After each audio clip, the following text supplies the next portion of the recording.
Lướt khăn ở đấy.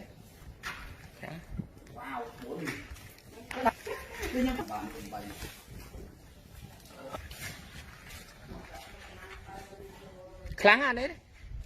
Khăn. Tuy chân khăn ở đấy. Tuy khăn.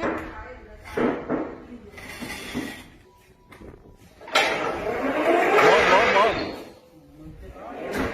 Bạn hai bên chia cho.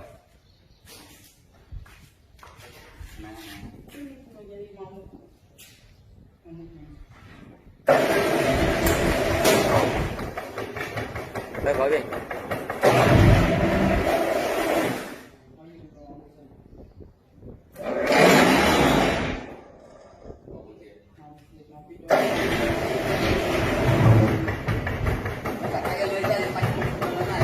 Bán ta khỏi bán à?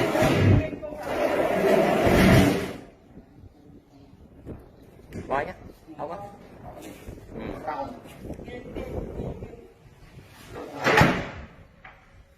Nhỏ thế liền.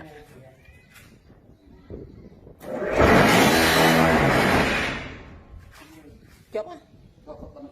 Nè con chốc chứ.